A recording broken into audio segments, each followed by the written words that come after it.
तो परवाह क्यों कर रही हो?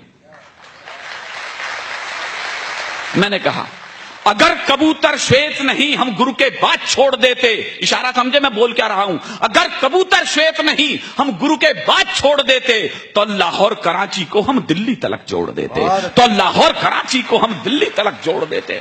हमने सिखों को, सरदारों को चुटकुलों की कौम बना के छोड़ दिया साहब। ये चुटकुलों की कौम नहीं थी सर, ये हिंदुस्तान के बलिदानों का सबसे बड़ा शिलालेख थी।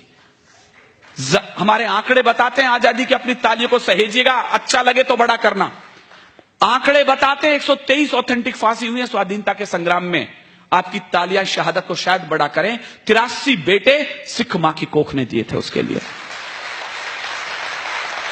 हमारे बड़े कवि हैं हरिओम परमार जी, उन्होंने लिखा है हम कर्जा खाए बैठे हैं गुरु गोविंद की कुर्बानी का, हम क्या एहसान चुकाएंगे इनकी आंखों के पानी का।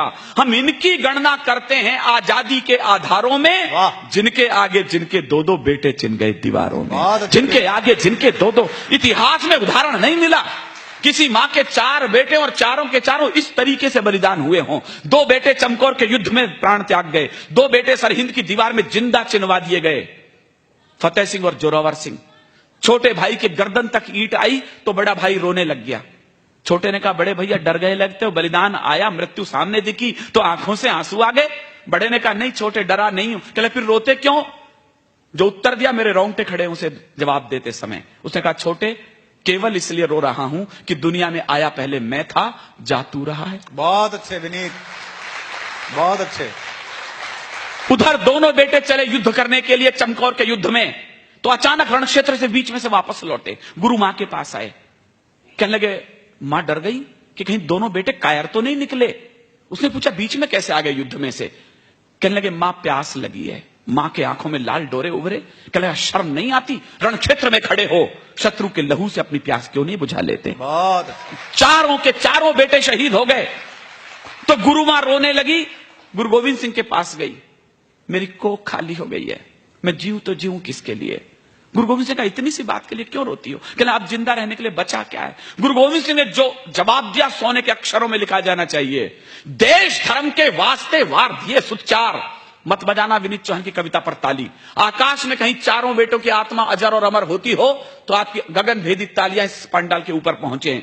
देश धर्म के वास्ते वार दिए सुचार। अरे 4 मरे तो क्या हुआ, ये जीवित कई हजार। 4 मरे तो क्या हुआ, ये जीवित कई हजार। बलिदानों के पुष्प चढ़े हैं इस देश की बलिवेदी पर, तब कहीं जाकर आजादी की अक्षौहिणी सेना खड़ी हुई होती है। मुफ्ती मोहम्मद साहब, आपको क्या पता कश्मीर कैसे बचा है? यहां पढ़े लिखे लोग बैठे हैं, नई पीढ़ी को शायद न पता हो। मैं केवल इशारा कर रहा हूं, मुफ्ती मोहम्मद साहब का पिछला काला इतिहास बोल रहा हूं। जो समझदार लोग हैं वो ताली बजाएं, जो नई पीढ़ी है उन्हें बताएं कि विनीत चौहान बोल क्या रहा था। ये क्या जाने बलिदानों की क्या परिभाषा होती है। 2 लाइन मुफ्ती मोहम्मद साहब से कह रहा हूं, सच लगे तो फिर मुझे सूचना दे। ये क्या जाने बलिदानों की कैसी भाषा होती है, ये क्या जाने कुर्बानी की क्या परिभाषा होती है। जो अपनी बेटी के बदले में हत्यारे छोड़ चुके, वो पहले ही भारत मां से अपने रिश्ते तोड़ चुके, वो पहले ही भारत मां से अपने रिश्ते तोड़ चुके। अच्छा है विनीत, बहुत अच्छा है। तो मैंने कहा अगर कबूतर श्वेत नहीं हम गुरु के बाद छोड़ देते तो लाहौर कराची को हम दिल्ली तलक जोड़ देते। अब भी अटल इरादे लेकर भारत के लोगों जागो, शांति मंत्र की पूजा छोड़ो, दुश्मन